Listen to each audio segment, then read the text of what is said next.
memerlukan tugas. Oke, kemarin kita sudah bahas tentang sedimentasi di lingkungan terestrial ya. Hari ini kita lanjutkan di lingkungan transisi. Jadi kemarin tugas saya di Presiden pengisian cekungannya yang ini pada dasarnya ya sama dengan sedimentasi hampir sama.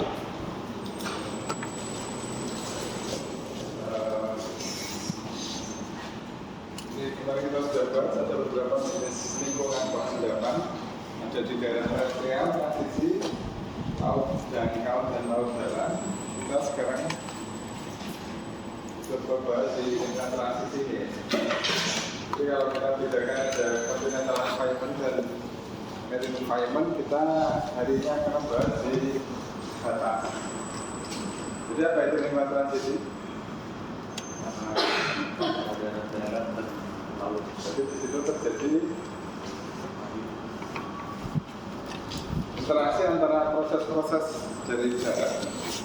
Dalam hal ini diwakili oleh proses sungai utamanya dan proses-proses dari laut. Dari laut itu ada gelombang, ada pasang surut, ada apa lagi?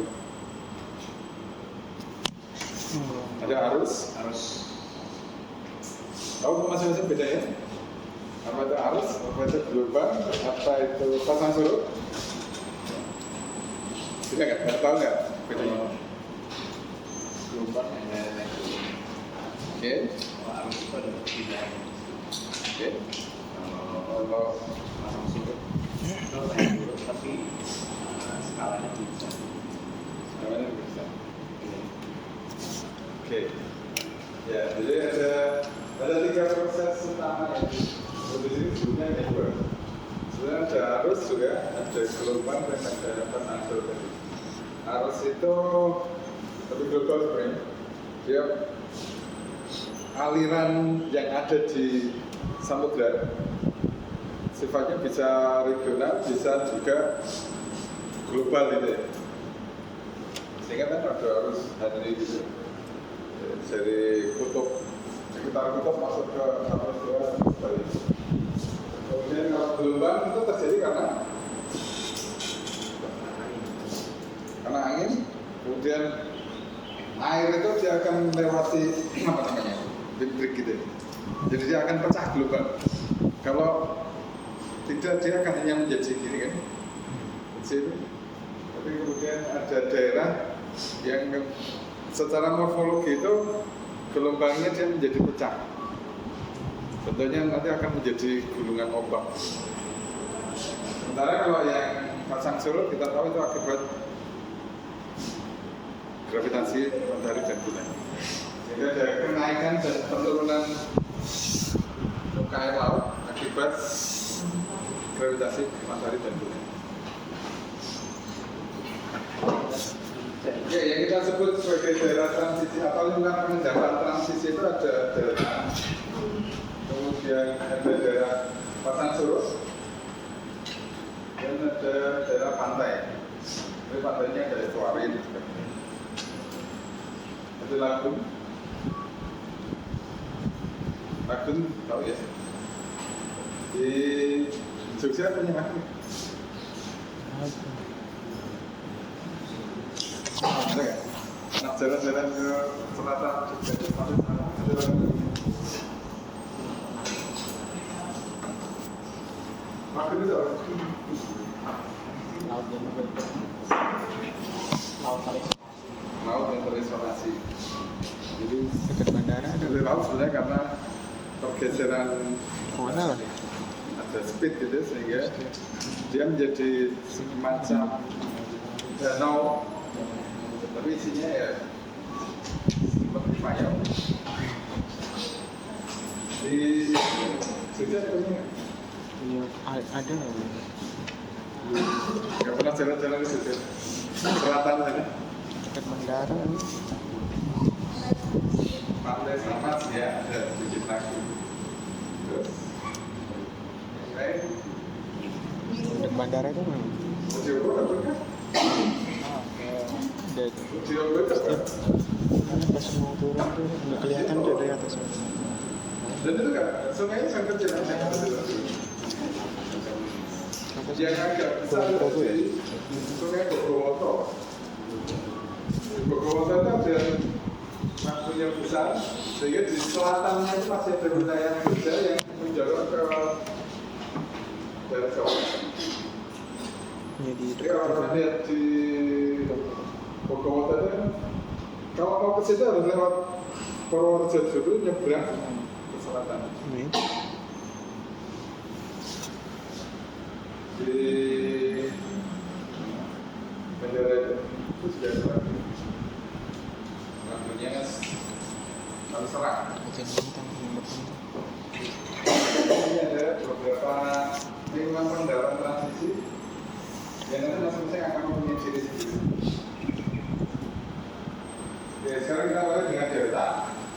Delta apa? Di ekologi sudah pernah tuh. Delta itu daratan atau apa? Transisi. Ya, itu masih darat. Tapi juga ada bagian yang masuk ke lautnya juga. Jadi baik yang sudah darat maupun yang sudah masuk ke laut ini masuk ke darat.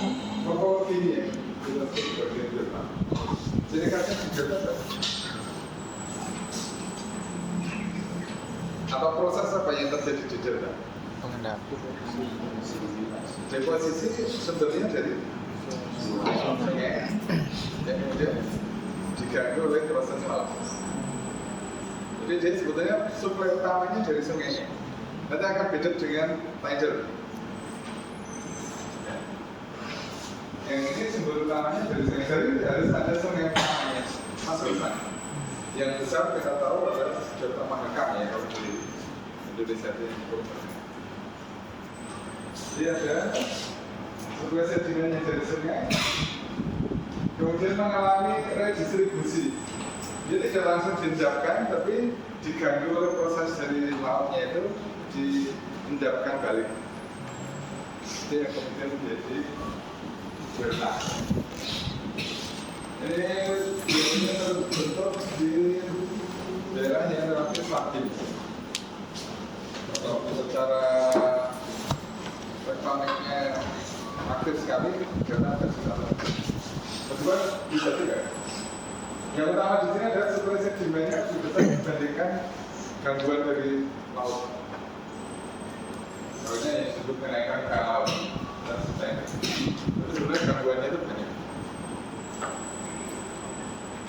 Kemudian secara morfologi kita kenal ada namanya delta plane yang masih relatif datar itu. Kemudian delta front itu merahnya dan perdeltanya yang di depan.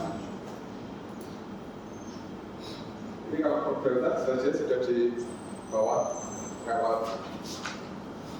Kalau delta plane kadang-kadang di atas dan di bawah. Delta frontnya di bawah air atau di jarak? Bawah. Bawah air. Bawah air. Kenapa ini penting saya sampaikan? Karena nanti mempengaruhi proses sedimentasinya. Ketika dia ada di bawah kubu air, sedimentasi itu dikendalikan juga oleh hidrostatis. Nanti akan agak beda dengan pengendapan di terestrial kemarin, kipas aluvial. Bentuknya sama ya. Distributor remote bar itu dengan kipas aluvial kan sama ya. Tapi ada yang agak berbeda sedikit. Ini juga mirip dengan kipas aluvial. Di tahunnya. Jadi ini contohnya yang di Mahakam masih aktif ini dari Sungai Mahakam kemudian masuk ke laut Sulawesi.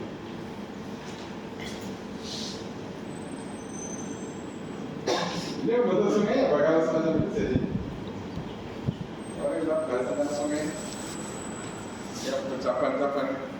sungainya itu jadi cabang oleh channelnya sungai. Ya, beda antara ada dua cabang, yang satu karena channelnya sungai sendiri, ada yang hanya karena gosongnya atau balinya. Kalau yang karena tubuh sungainya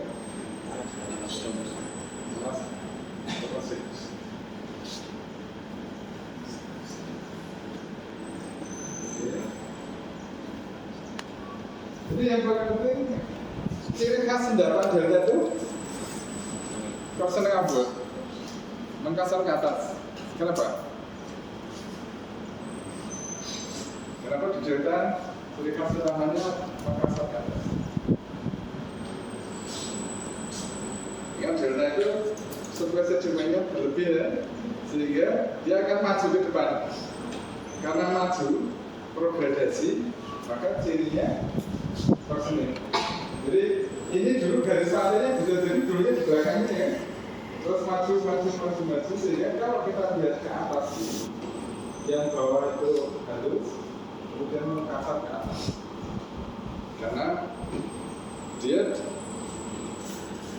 evolusinya itu dari dulunya delta mundur menjadi seolah-olah ya, di tempat itu dia menjadi apa? Delta front, kemudian menjadi delta. Karena deltanya maju. Sehingga satu suksesi ini sebenarnya bukan satu tubuh delta, dia evolusi delta yang maju ke depan. Jadi apa? Jadi bukan dari satu pendapat. Ini dulunya kan kecil, terus maju. Sehingga kalau kemarin Pak Sugeng pernah menyampaikan tentang chronostratigraphy, ini satu chronostratigraphy batas liter.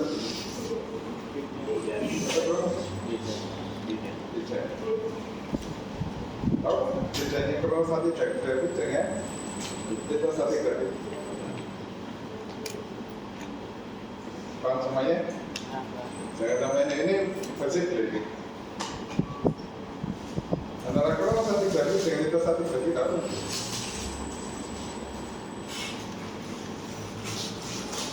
Karena nanti pemakaiannya panjang sampai ke kita ketika membahas tentang seismic stratigraphy atau sequence stratigraphy, itu juga nanti akan membahas tentang chronostratigraphy atau litostratigraphy. Termasuk ketika akan ada evaluasi di satu cekungan gitu antara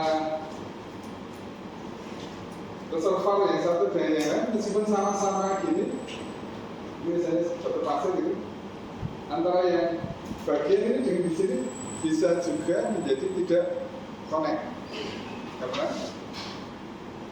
perbedaan waktu, beda kronologinya, dan kadang-kadang terpisah oleh sekatnya itu mungkin lempung ya tinggi. Kalau kita sambil grafik gabung jadi satu, seolah kalau lihat kita ke sini, berarti reservoirnya sekian ke satu. Berarti di bor dimanapun keluar. Itu ternyata bisa nggak? Karena itu tadi kronologinya berbeda.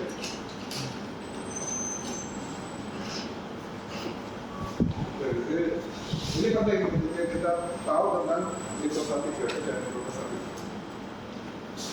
Jadi kembali ke sini. Dalam delta ciri khasnya korsen kabut. Jadi klasifikasi delta kita tahu karena di situ ada biasanya 3 hasil yang dipakai untuk membedakan asal daratnya, jadi suplainya dari sungai, kemudian pasang surut dan gelombang. Mana yang dominan di delta itu? Jadi sungai, kemudian gelombang dan pasang surutnya. Ini akan menghasilkan delta. Kalau dominannya sungai, ciri khasnya apa? Suplainya besar, tapi pengganggunya sedikit. Oke? Yang tertutup deltanya kaki buruk. Dia maju terus ke depan, tapi majunya hanya kecil di sepanjang aliran sungainya. Karena yang mengganggu tidak terlalu banyak. Jadi penelongnya begini. Kaki dulu. Kalau wave yang dominan, apa yang terjadi? Wave itu akan merusak. Begitu ada suplai sedimen sungai yang masuk ke laut, oleh laut disebar. Jadi begitu masuk dia nyebar lagi, sehingga yang terjadi ini bentuknya apa ini? Besar. Ini semacam corong gitu, terus nyebar semuanya. Kalau pasang surut yang juga.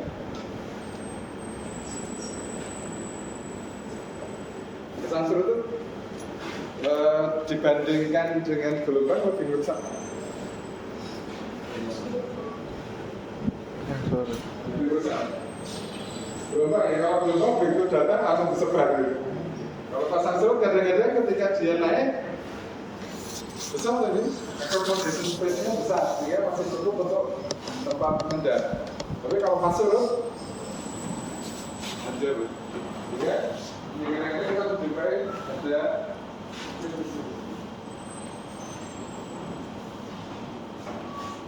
jadi klasifikasi yang lain ada yang dominan lempung, ini pasir halus, gravelly sampai dominan gravel.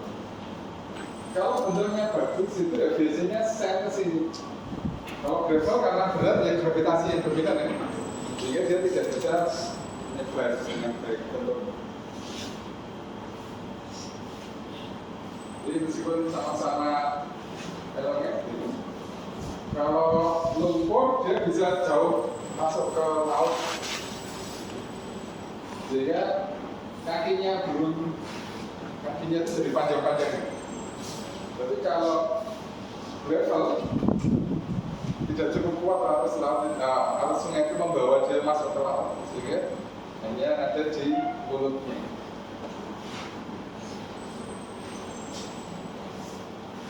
Jadi sama di sini tighter.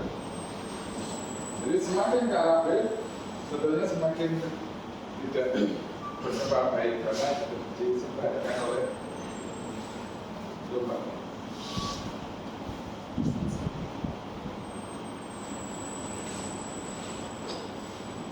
Di para segmen data delta secara umum dari angkatan ke atas. Tapi ya kadang-kadang ada salah-salah bergantung dari sumber sedimen. Apalagi di tempat kita musimnya itu ada dua ya, kadang musim kemarau, musim hujan. Kalau musim kemarau berarti erosinya tinggi, dia membawa sedimen yang banyak sampai di mulut sungai itu masih kasar. Ini ada pasir-pasir yang banyak.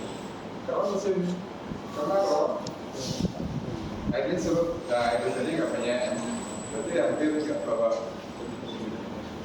sesuai sedimen. Ini di situ yang jauh saja. Yang asal tinggal di atas, karena jadi alirannya itu. Tapi secara umum, ya, delta itu maju, sehingga sekat.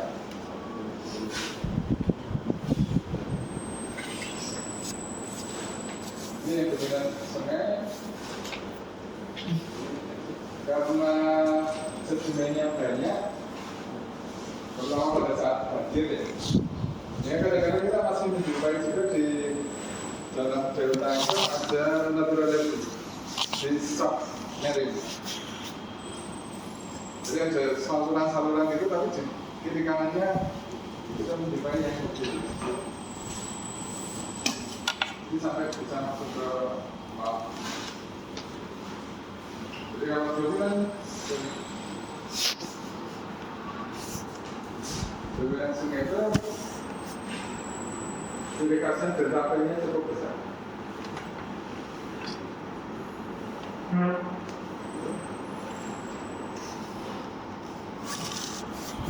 Ini di badan masing-masing kita menjumpai apa channel-channel ini.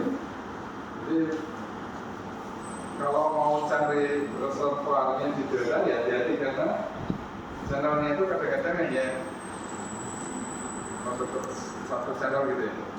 Artinya reservoir itu tidak bebas kemana, dia hanya di channel. Antara yang satu dengan yang lain kadang terpisah oleh lempung, yaitu tidak nyambung.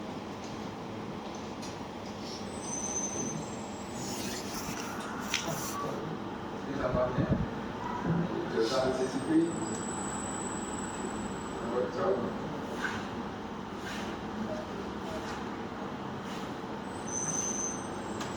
Ini yang dominan pasang surut. Kalau pas surut ya dia jadi apa accommodation rate-nya jauh di bawah. Ini kadang-kadang bersifat lari ya pasang surut itu naik turun. Harus membentuk hubungan linear menggantikan data. Jadi ciri khasnya kita mendapatkan ini lebih isolated lagi. Kalau yang dominan sungai tadi itu membentuk channel panjang gitu, jadi masih bisa panjang reservoirnya. Kalau ini isolated, jadi putus-putus.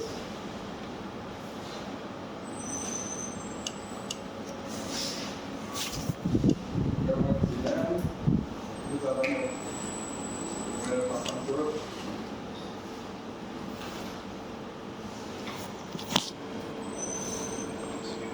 Kalau deltanya ya kalau delta sudah di depan ya. Kemudian di tempat lain di Sungai Gangga. Jadi kalau yang dominan pasang surut itu ya ada gangguan terputus-putus pada isolasi kecil-kecil. Jadi kalau yang dominan sungai kan nyambung gitu ya. Yang ini terputus. Kemudian yang dominan gelombang, ini saya sampaikan, begitu masuk ke laut, ini diganggu oleh gelombangnya, disebarkan ke kiri kanan.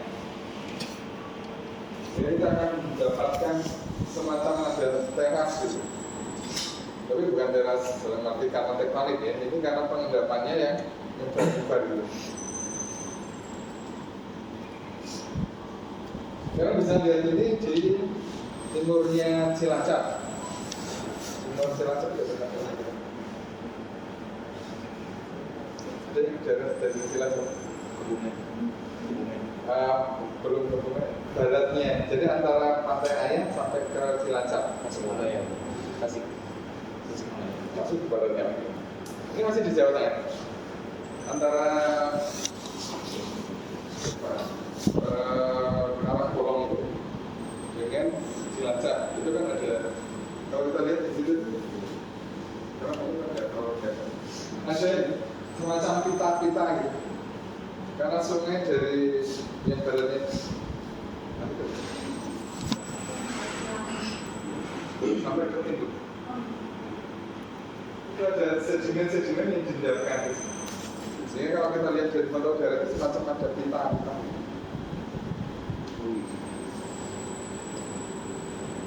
Karena gelombang dari selatan kan cukup besar. Dan mungkin longsor kalinya agak terganggu oleh Karang Bolong. Sehingga tidak nyampe ke barat. Meskipun di sebelah baratnya di pantainya itu masih ada longsor karang, masih ada sedikit.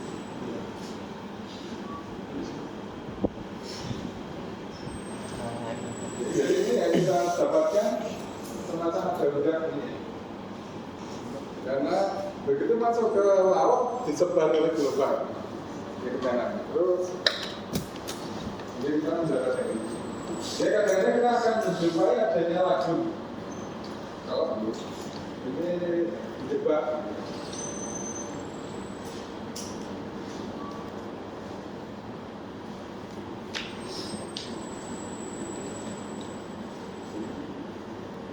contohnya kelihatan kan? Ada semacam pita-pita gitu. Itu karena dulunya mungkin dari sini sungainya mendapatkan sedimen dari darat, kemudian oleh gelombangnya disebarkan. Ini adalah gunung.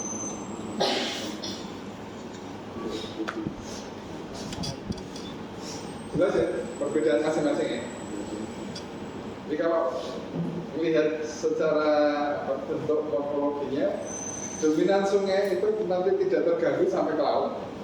Dominan pasang surut akan ada gangguan sehingga ini nanti menjadi spot-spot. Dominan gelombang menyebar semuanya. Sudah diganggu secara full. Jadi di sini nggak berkembang deltanya. Itu langsung atau kita sebut deltanya delta puspa. Ini ada pesawat. Begitu masuk sebarkan.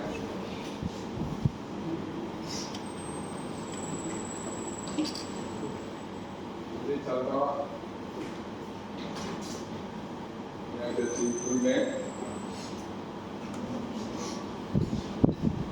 dia ada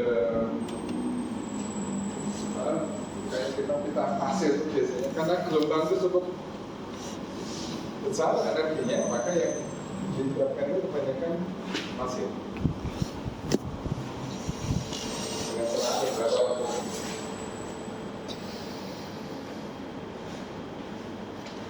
perlu plain sampai lower.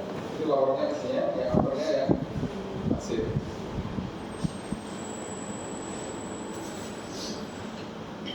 Oke, itu delta. Kalau estuari apa? Estuari. Tapi bedanya dengan sungai yang membentuk delta.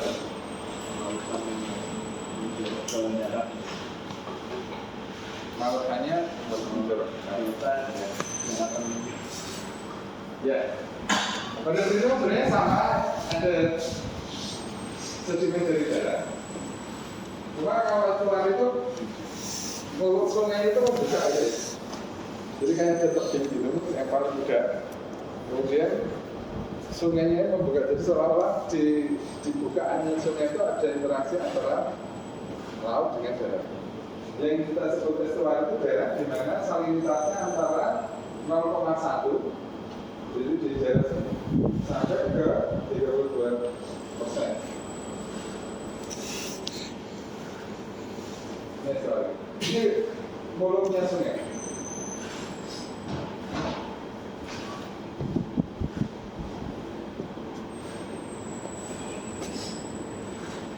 Jadi di sini pengaruh lautnya terbatas di mulutnya ini. Kalau tadi kan sungai itu langsung masuk ke laut dan lautnya relatif lurus gitu ya. Jadi pengaruh lautnya lebih luas.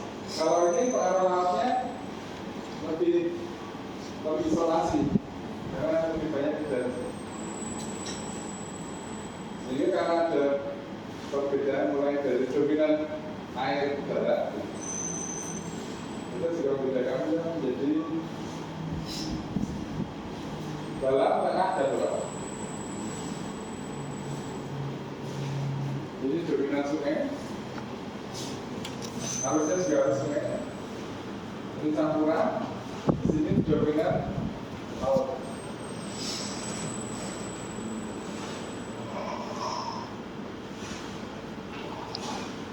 Ini pada muara mengalami 3 energi tinggi ya. Yang di dekat hulunya ini berarti sungai yang lebih ada. Kemudian ini tadi di transisi dan di mulutnya itu lebih banyak didominasi oleh proses laut. Sehingga kadang-kadang di mulut estuari ini kita mendapatkan speed karena dari arus lautnya.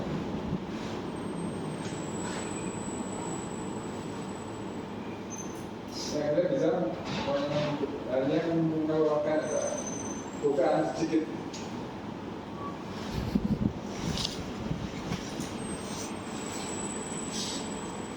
yang kadang-kadang sungai itu kemudian itu tersumbat oleh adanya speednya pasir yang dari laut.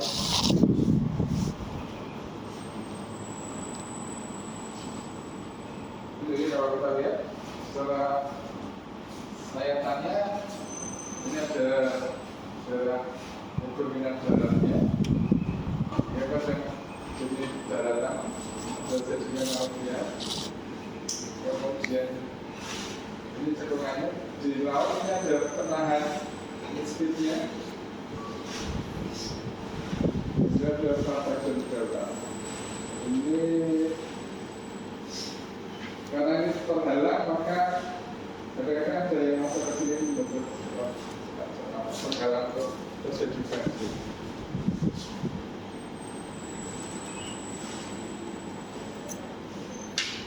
Jadi yang dominan gelombang, kalau dominan gelombang berarti orang speednya itu banyak.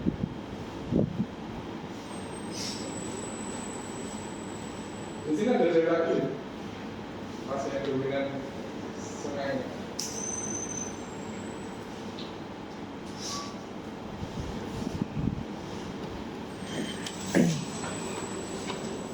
Kalau yang dominan pasang surut seperti tadi, jadinya endapan itu akan terganggu sehingga ada isolatif kayak balir ya, kayak gosong di mulutnya.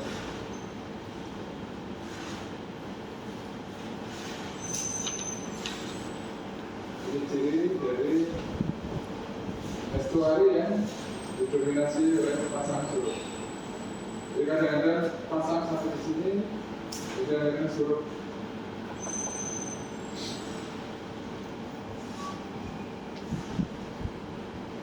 Biasanya ada fauna aquario. Kita menjumpai banyak fosil di estuari ini dari Resipod, Gastropod, orang-orang sekarang.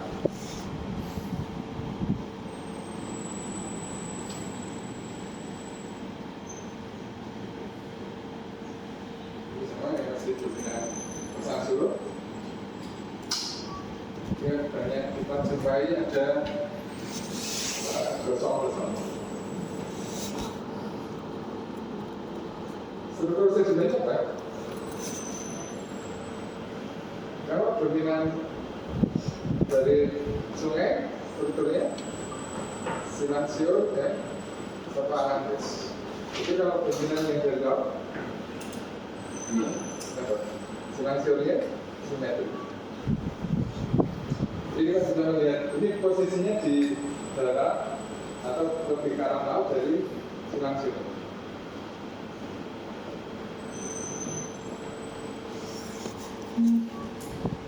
Yaitu estuari. Kemudian dengan yang berikutnya pasang surut. Oke, kalau pasang surut energi itu dari darat atau dari laut? Dari Kalau laut. sungai energi dari darat, sehingga yang lebih ke arah darat itu lebih kasar kan? Semakin masuk ke laut semakin halus. Karena kalau pasang surut energinya dari mana? Dari laut. Dari laut. Berarti di laut yang lebih dalam lebih kasar seperti itu.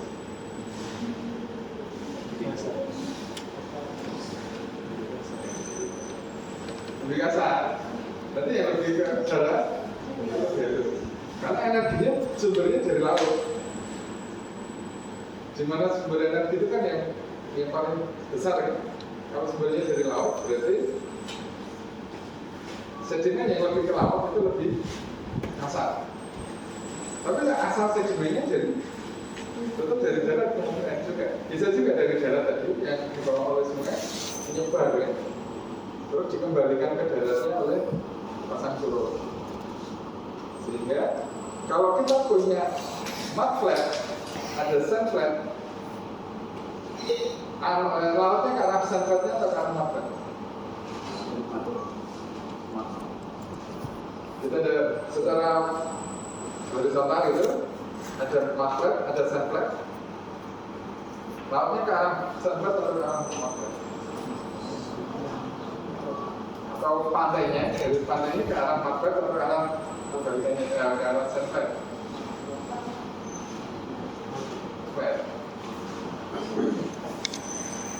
justru yang dekat ke pantai itu yang 4. Karena energinya tadi dari laut.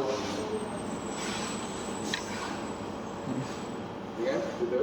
Sumber energinya itu yang membawa lebih kasar. Makanya kalau kalian main ke pantai utara Jawa, di dekat pantai itu kan justru lempung. Jadi kalau masuk ke laut, pasir kan. Karena itu tadi sunflatnya itu dia lebih jauh dari teman. Matflatnya itu lebih jauh dari sumber energinya. Itu sudah dekat ke pantai. Dengan kita kalau mau mencari sennya, jangan di tepi pantai, tapi lebih ke laut. Beda dengan delta tadi. Kalau delta sumber energinya dari sungai ya, dari darat, sehingga yang lebih ke arah hulunya sungai itu lebih pasir, nanti ke arah laut, terus deltanya yang lebih jauh. Oke. Kenapa bisa terjadi pasang surut?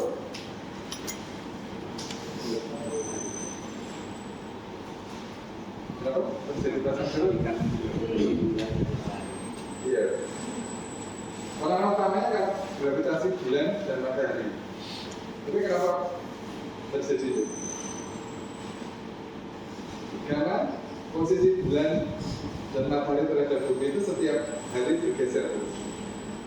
Sehingga kita akan mendapatkan ini siklus gelombang harian,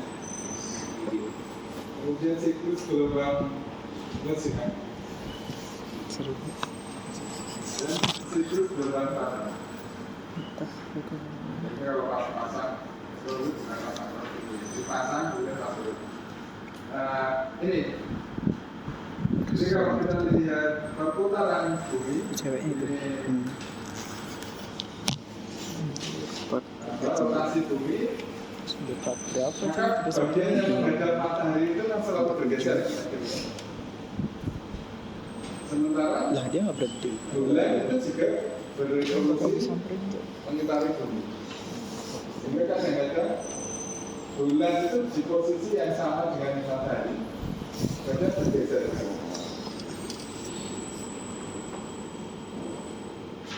Terus yang paling besar pengaruh bulannya atau pengaruh matahari? Bulan. Dan matahari masanya jauh lebih besar daripada itu.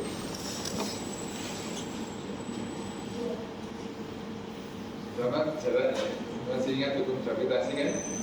Berarti terbalik dengan kuadrat jarak. Matahari tersebut besar, masanya besar, tapi karena jaraknya jauh, maka pengaruhnya kira-kira pengaruh matahari itu 30%, pengaruh bulan 70%. Jadi kalau bulan dan matahari di posisi yang sama, itu akan terjadi pasang maksimum.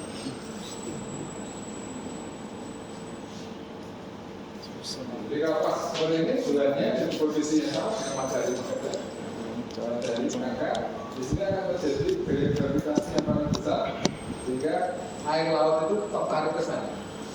Buminya, karena masa bumi itu padat ya dia nggak mungkin kalau dihitung secara gravitasi berubah, tapi masa bumi kan padat sehingga di situ ya tidak mengalami perubahan bentuk. Sedangkan air karena fluida itu bentuknya bisa berubah, maka dia akan tertarik. Ini ya. Jadi kalau pas matahari bulan 1, di sini dia akan pasang maksimum. Tapi kalau bulannya tegak lurus di sini, ini tetap yang ke arah bulan yang terjadi pasang. Meskipun tidak sebesar pasang yang menghadap ke matahari. Sehingga pasang itu setiap hari bergeser kira-kira 1 jam. Bulan itu rotasinya berapa? Lama, itu 1 kali revolusi. Total 1 bulan. 1 bulan itu berapa? 2 bulan. Enggak. itu revolusi ya? Berapa? Total 9.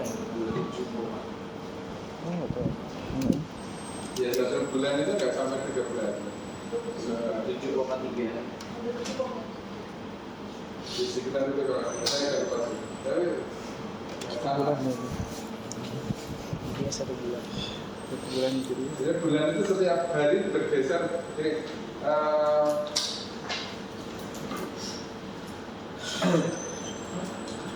bulan itu bergeser hampir 1 hari setiap bulan. 1 hari itu berarti 360 derajatnya 1 tahun itu dibagi dalam 1 bulan. 30. 30.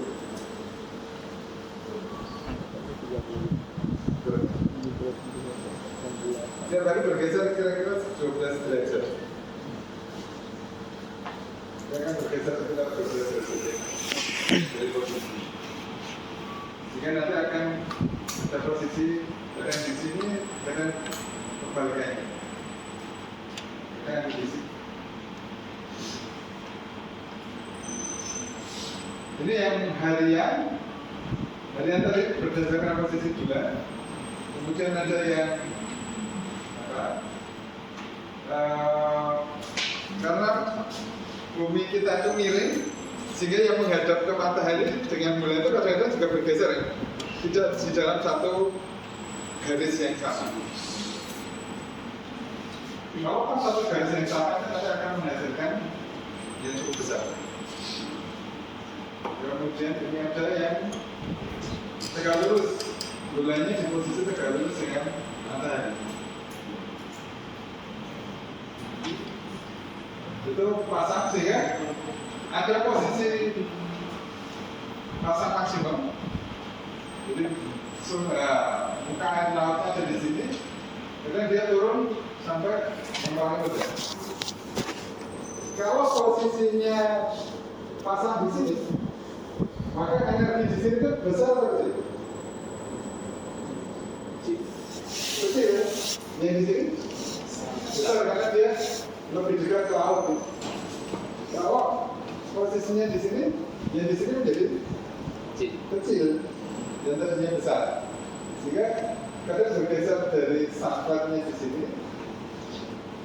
Jadi ketika posisi ini di sini mungkin sunflat pindahkan hasil. Tapi ketika sama ke sini, ini menjadi sunflat. Pengendapatnya lembut atau lembut. Jadi kita akan mendapatkan pengaruh tiger itu pasir lembut, pasir lembut.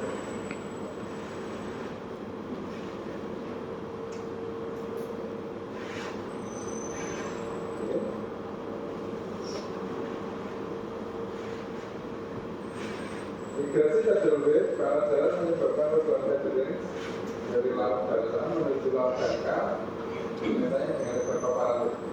Jadi ketika naik, paparannya jadi lebar. Baru kalau surut, ini paparannya jadi lebih kecil.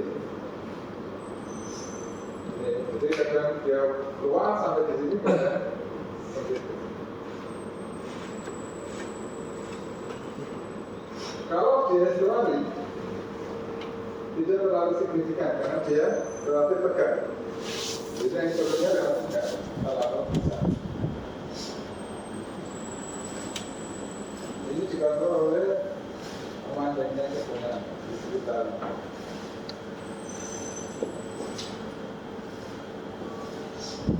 Ini di dalam kotak surut. Ini jenis tidal range-nya. Kita sebut mikro kalau kurang dari 2 meter, meso 2-4, kalau makro tidal di atas 4. Jadi perubahan tinggi pasang surutnya itu artinya bisa sampai di atas 4 meter. Ini nanti akan mempengaruhi sedimentasi yang ada.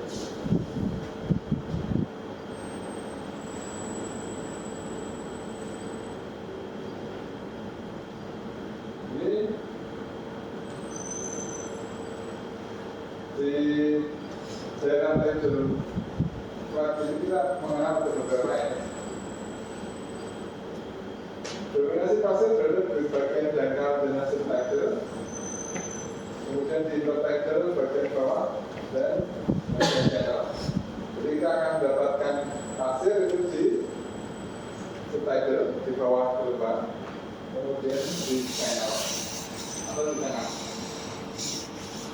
sementara di supertitle didirikan oleh lumpur.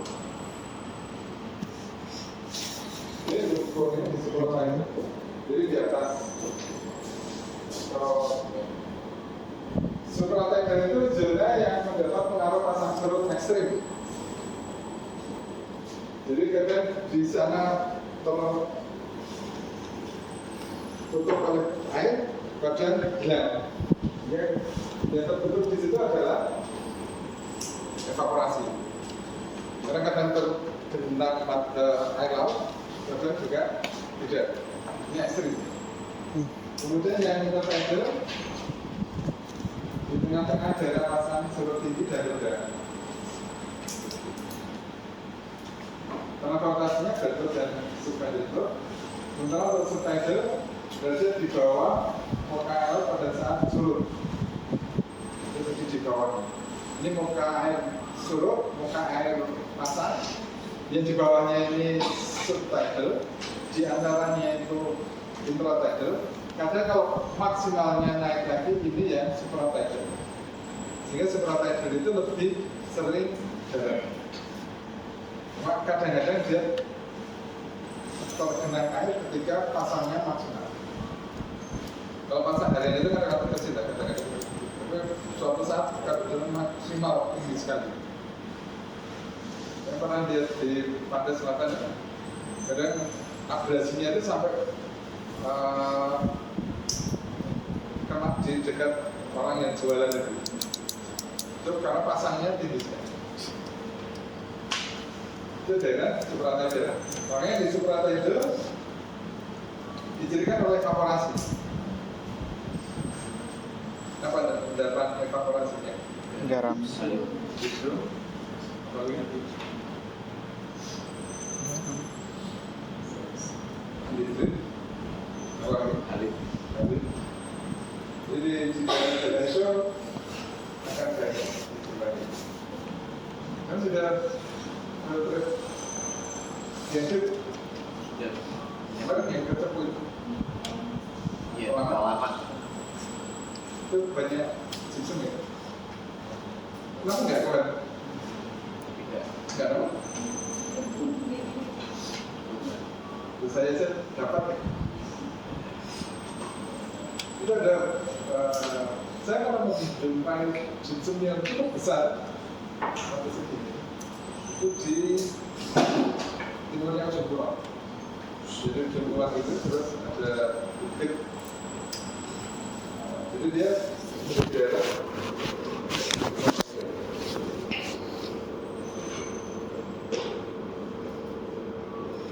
di subtidal ini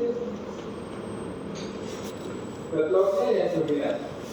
Deadlock itu artinya kan mendapat karena di darat di dasar ya. Jadi dia berat, maka dia dominan pasir. Sementara yang suspended itu tadi itu yang halus. Itu ada di intertidal.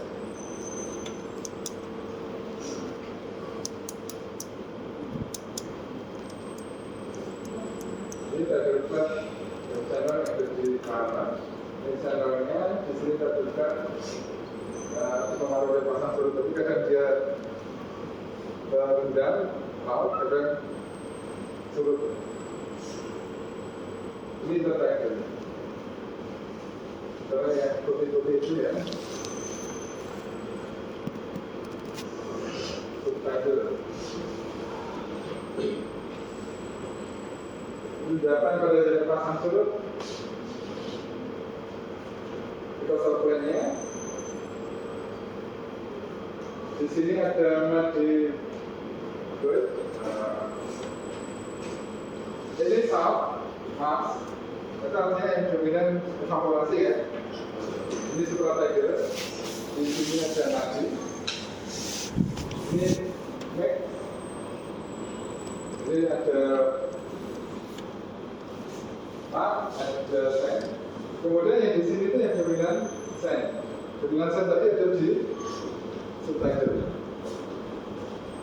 Subtidal kan dia di bawah pasang minimal atau surut maksimal.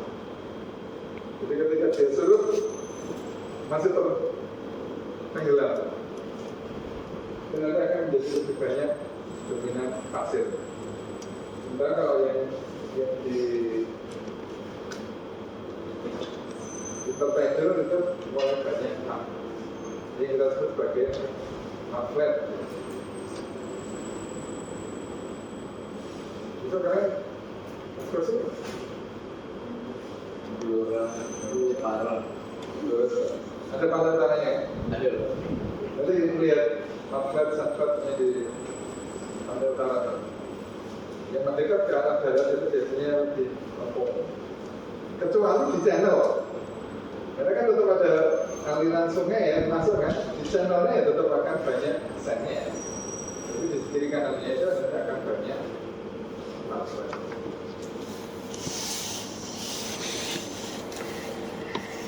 Oke, ini kadang-kadang di Supra Tiger kita menjumpai ada map crash. Ini sebenarnya map dulunya lapisan lempung, kemudian karena terekspos dia mengalami map crash gitu ya, kering itu menjadi retak kan? Karena retak, ini cirinya semakin ke dalam itu semakin sempit karena dia buka ini ya, map crash. Ini bisa diisi oleh pasir.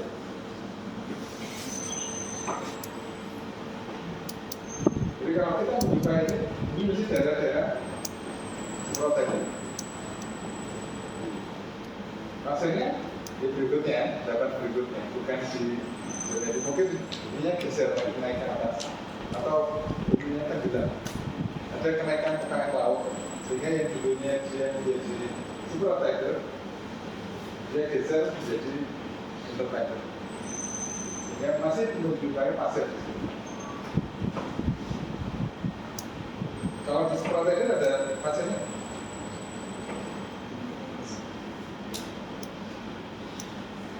Maksudnya enggak ya, karena tadi kan sumbernya dari laut. Itu hanya terjadi ketika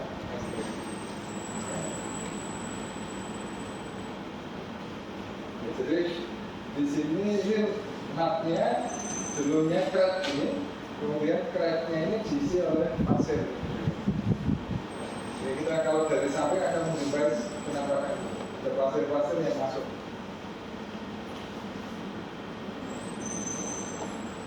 Jinto untuk tiger, cirinya ini ada lentikuler.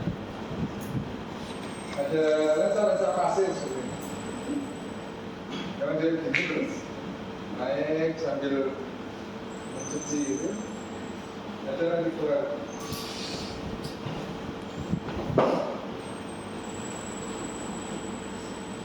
Kalau ini itu dia,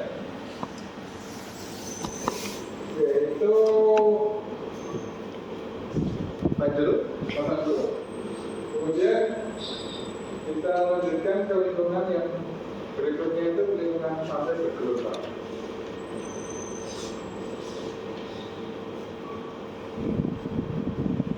Lingkungan pantai terbentuk karena risiko seperti kalian terjadi di batas antara tepi kalian dengan tepi laut atau di shoreline.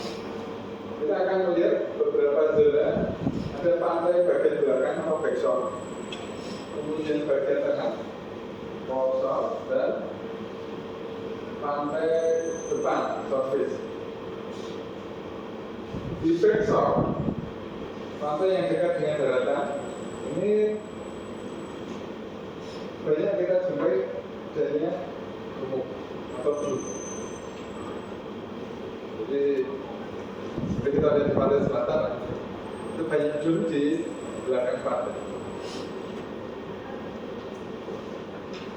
Kadang-kadang di belakang dulu ada backswell. Tahu awal belakang? Itu kan aliran air yang nggak bisa masuk. Aliran sungai itu ketahan oleh adanya dulu, di belakangnya itu ada apa? Backswell. Kemudian ada foreshore-nya. Ini daerah ditolak. Daerah yang tadi kena pasang surut. Dan di bagian surface atau bagian depan. Berada pada tingkat pasang benda hingga jalur transisi antara pantai dan sedimen udara saat. Jadi dia di bawah pasang surut sampai ke saat. Itu surface. Ini kalau kita lihat gelombangnya, ini dun. Depannya dun itu masih ada pantainya. Ini kita sebut sebagai base top. Ada belakangnya.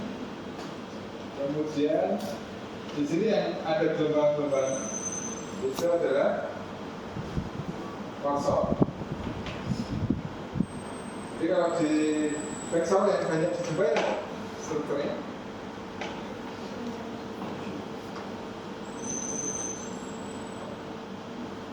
Ini dominan oleh angin. Ripple.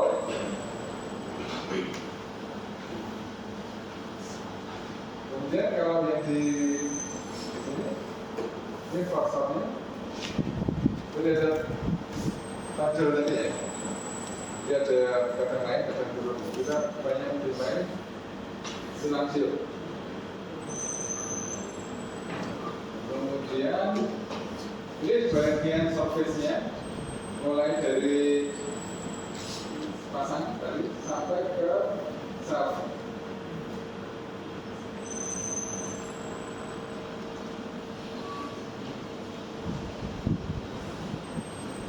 Ini break zone-nya atau break mulai muncul gelombang. Ini kenapa jadi pecah gelombangnya? Ada gelombang yang tidak pecah sampai ke darat, tetap ini aja ya. Jadi tidak berangkal. Iya, satu karena memang ini mendadak, dan itu juga karena pengaruh angin. Jadi apa gelombangnya itu sinusoidnya dia melebihi dari kedalamannya sehingga pecah menjadi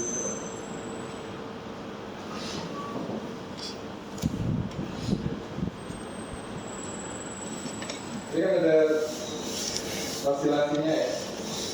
Kecil bawah kemudian mendekat ke atas.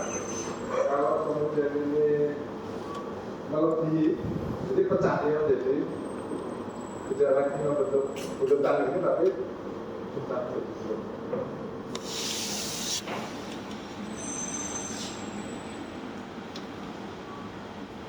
Ini near source sampai off source.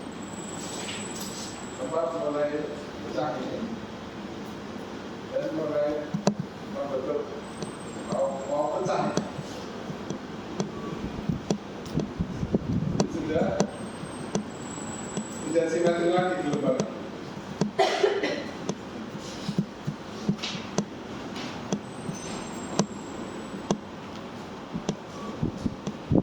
Di pantai ini dikontrol oleh angin, gelombang dan pasang surut. Ini proses yang terjadi di pantai. Di situ ada kontrol angin, membentuk struktur ripple ya di pantainya. Kemudian ada gelombang dan pasang surut dari naik turun.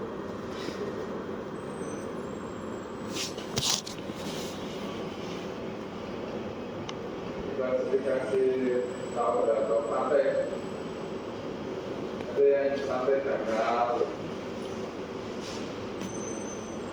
ada yang ngatur jalan, ada yang stepping.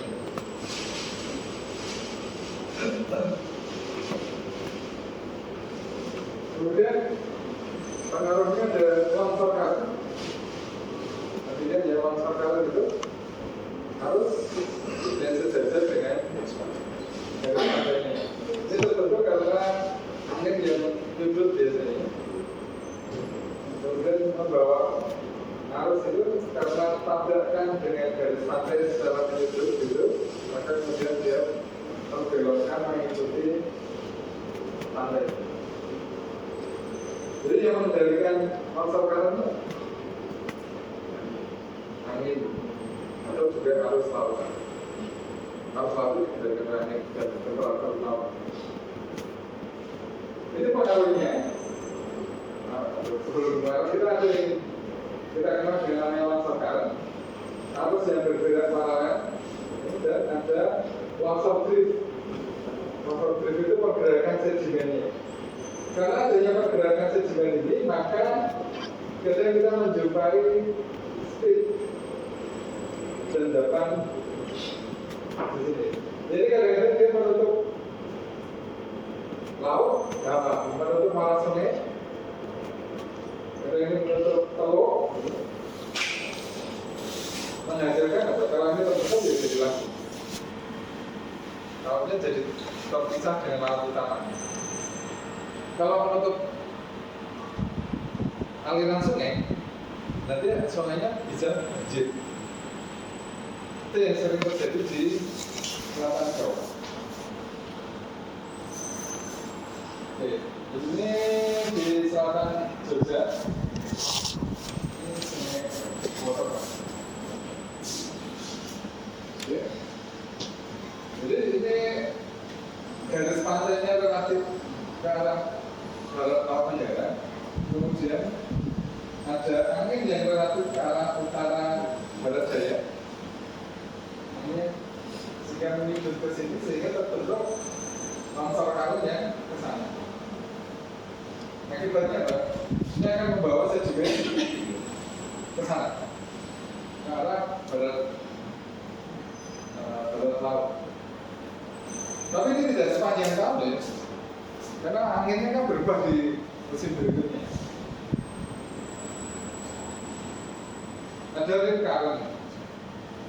Apa ring current?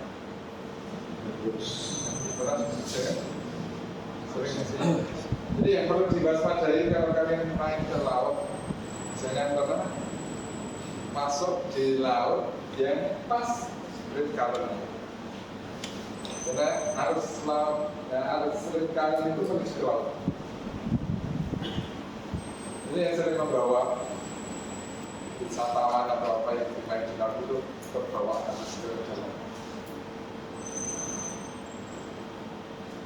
Itu tadi ini di muara sungai yang relatif sama di pantai sana. Tadi usahanya di sini ya, arahnya longsor current ke sana kan, anginnya dari sini ke sini, kemudian longsor current ke sana, sehingga sedimennya lari ke sana. Tapi ini di bulan Maret, dia sedimennya sungai itu menyebarnya ke kiri, atau kalau ini ke timur. Ini kebalik ya, utaranya di sini ya. Ini berarti longsor currentnya justru ke timur, ke arah timur tenggara, bukan ke barat laut. Ini karena ini arusnya ke sini, nabrak sini dia membawa sedimen ini terjadi seperti sana. Kalau yang arah arusnya ke sana itu ke barat laut, sama ke barat laut ya. Arah longsor currentnya ke barat laut, dia akan menutup muara sungai. Tapi kalau yang ini dia membuka di sini. Ini yang terjadi pada saat dry season April Oktober, longsor currentnya ke barat laut. Dia membawa speed jadi ke sana sehingga ini tutup muara sungai Bogowal itu tertutup di bulan April Oktober. Sehingga nanti kalau di bulan Oktober ini tidak dibuka muara sungainya, daerah ini biasanya akan ganti. Maka mereka punya kegiatan rutin tiap Oktober, November itu membuka muara sungai. Kalau sekarang sih sudah ada penghalang, di sini sudah dipasangi penghalang di laut itu, tripod itu, di tetrapod. Jadi sehingga muara sungainya nggak lagi sering kena tutup. Kalau main ke muara Bogor, nggak pernah main-main. Itu tempat wisata mangrove sekarang, ada jembatan yang cukup bagus di situ. Ibaratnya Bandara IDIA itu. Ini bisa main di sini, dia ada jembatannya. Saya lihat semua mulutnya foto-foto. Ini daerahnya masih Jogja ya. Di utaranya ini sudah terlalu jauh-jauhnya, tapi di selatan ini masuk wilayahnya Jogja. Karena Sungai Bogowotonya kan membelok ke sini. Batasnya Sungai Bogowoto. Sehingga daerah ini daerah masuk provinsi Yogyakarta ini. Daerah konflik. Jadi kalau mau berwisata ke sini itu masuk dulu ke Jawa Tengah, baru masuk.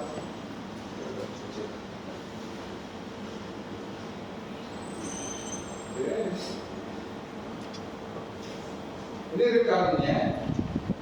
Rekaman tadi ada bangsal rekamannya. Kadang-kadang kemudian ini nabrak dengan sesuatu sehingga dia harus balik ke laut. Ini biasanya morfologi lautnya ya membuat dia tidak bisa lurus itu. Terbelokkan masuk ke laut lagi.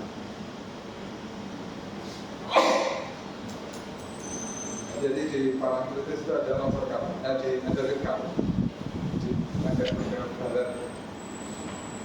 Kemarin yang mengelar korban itu di ini.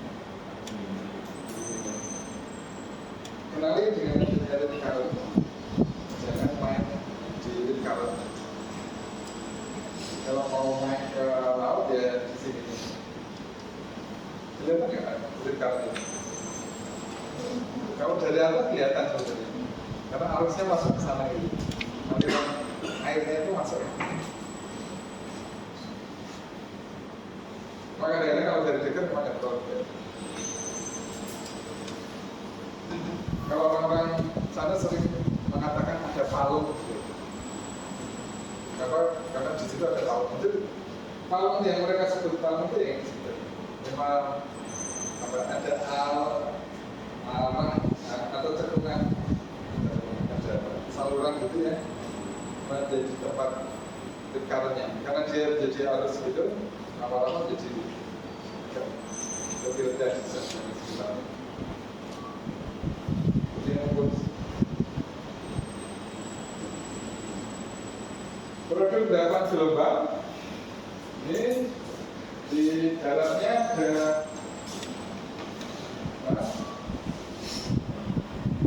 format. Terus di sini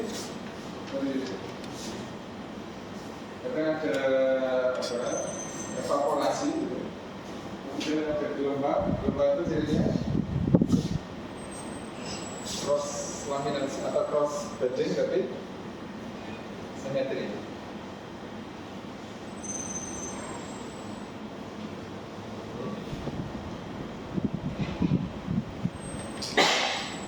Ada sigmoid. Ini yang cross bedding.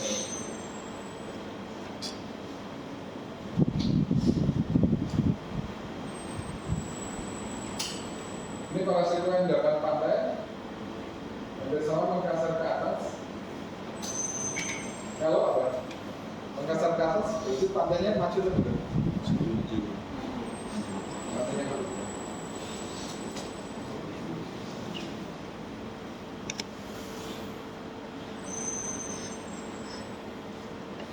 Kalau di pantai Bendung terus berbalik ya. Jadi finding out.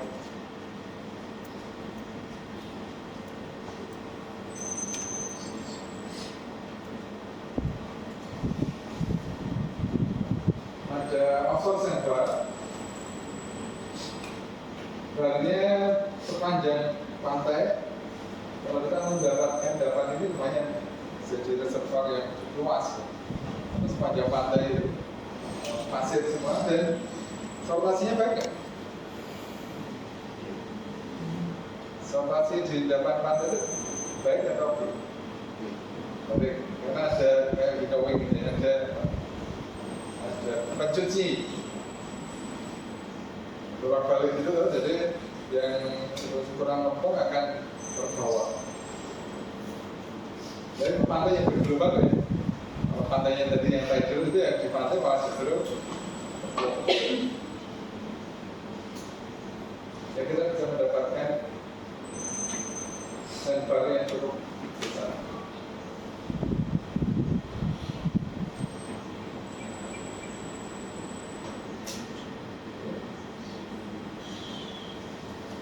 Total bank deposit lebih meningkat. Ini didominasi oleh global lebih banyak hasilnya. Yang hitam-hitam itu apa? Ini ada lapisan hitam-hitam. Apa? Apa? Air. Ada banyak pasir tapi dia ada pasir. Jadi menjadikan diri strukturnya yang akan kelihatan struktur sedimen itu dari perbedaan pasir besinya. Macam ini. Ini ada kayak sigmoid nih. Terus ada lentikular. Bukan lempung. Kalau di pantai tadi kan pantai yang dominan gelombang ya, kan hampir nggak ada lempung. Jadi yang hitamnya hitam karena besi.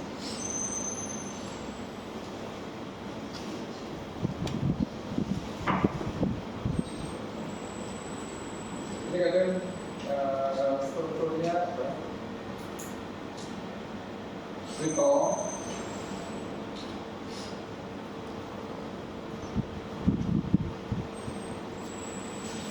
Kita masih menunjukkan endapan-endapan favorit ya di pantai. Oke, kemudian lingkungan pantai dan pulau Penggala. Jadi kadang-kadang di pantai itu juga ada pulau-pulau yang menurut Penggala. Contohnya seperti mana? Pantai dengan ada beberapa pulau di depannya ini. Ada pulau Sakabangan di pantai selatan Jawa itu juga banyak ada pulau-pulau. Di Belitung itu ada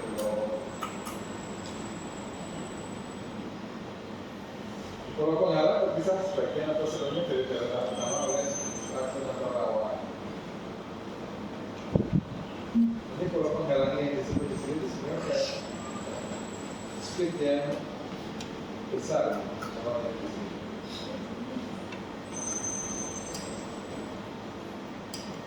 Atau kadang juga polongnya itu dari terumbu karang.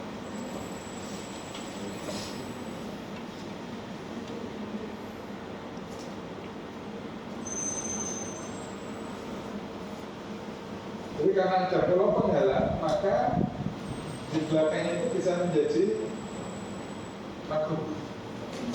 Ya, lingkungan lautnya menjadi terpisah dengan laut utamanya.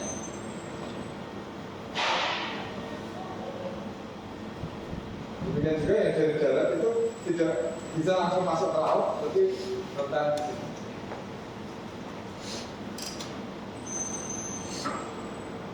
Jika kadang kita menjumpai adanya backswing. Backswing itu laut belakang. Karena banyak rawa berarti di situ nanti kalau fosilnya ya, nanti fosil mollusca ini, ada siput, ada sipalapot, jadi dan karena ini terhalang oleh barrier ini, tidak ada hubungannya dengan laut, maka aliran air di sini menjadi relatif tertutup kan. Akibatnya apa? Prosesnya oksigenasi atau reduksi. Jadi daerah kalau kaya dengan organik tapi reduksi dan rawa itu akan bisa menjadi kosong. Bisa jadi coal, bisa jadi hidrokarbon tergantung dari prosesnya. Jadi salah satu sumber hidrokarbon lebih tiga.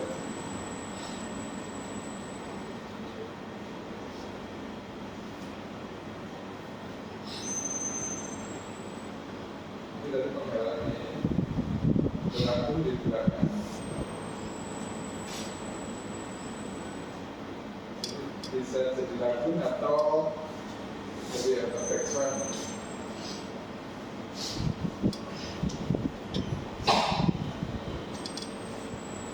Hasil proses di lingkungan pulau penggalan ini karena dominan kita ini yang dominan adalah pasir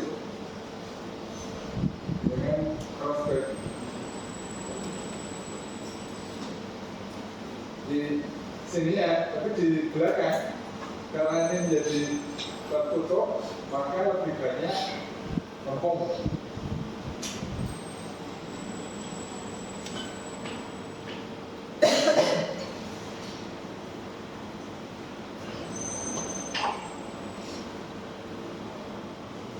Ini kadang masih ada bukaan sedikit sehingga kita mendapatkan dari plat angle delta. Deltanya malah justru ke belakang. Jadi karena pengaruh dari laut ada bukaan ke sini, jadi sedimennya terbawa masuk ke sana kalau ada laut. Jadi bedakan antara delta dengan plat angle delta. Kalau delta itu dari sumber sedimennya dari sungai. Kalau yang ini plat angle delta, sumber sedimennya itu dari laut.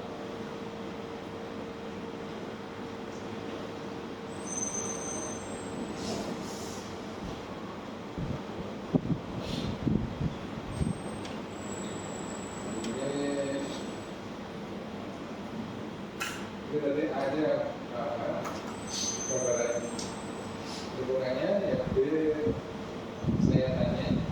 Ini lem, di sini penghalangnya tadi, airnya. Jadi dia kalau lihat dari sini, ini pasirnya kan dari darat, semakin ke sini menjadi lempung sini. Sementara yang barier airnya, pasirnya dari laut, sama ke sini jadi lempung.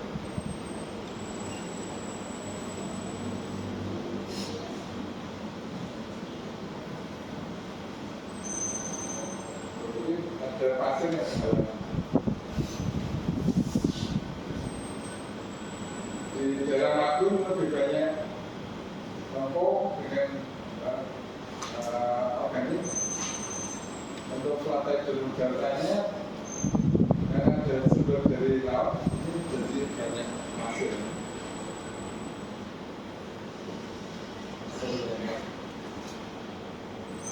Banyak lempung di dalam. Oke, itu pelajaran sampai tadi. Ada yang mau ditanyakan? Mau diskusikan? Cukup banyak ya lingkungan di daerah transisi dan agak mirip-mirip harus tahu logikanya tadi yang paling penting.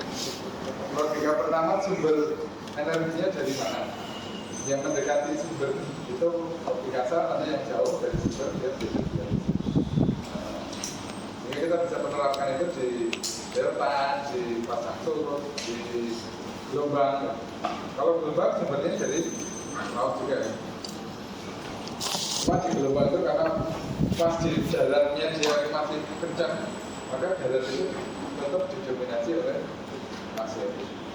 Sementara kalau tidal tadi kan hanya naik gitu. Di daratnya dia bisa lempung. Kecuali pasang surut di pantai yang bergelombang. Kalau pasang surut di pantai yang bergelombang, meskipun di dekat pantai dia tetap pasir. Jadi yang dipakai logikanya adalah logika mekanika collision. Energinya bagaimana? Energi kecil dia menggunakan lempung, energi agak besar menggunakan pasir. Ya kita tahu posisi pasir ada di. Jadi kalau di delta dapat atau energi besar itu ada di channelnya. Jadi channel itu yang akan menggerakkan pasir, kiri kanannya itu menggerakkan.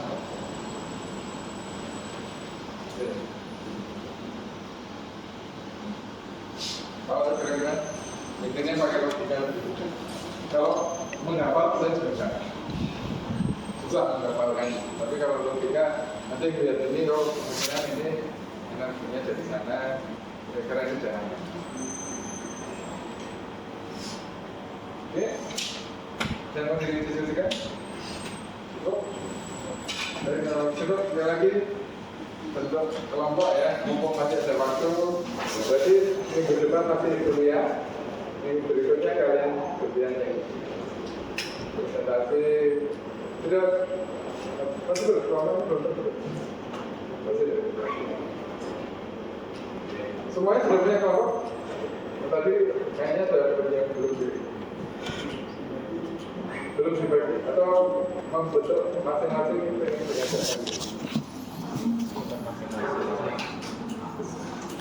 ada yang sudah terbentuk, ada yang belum.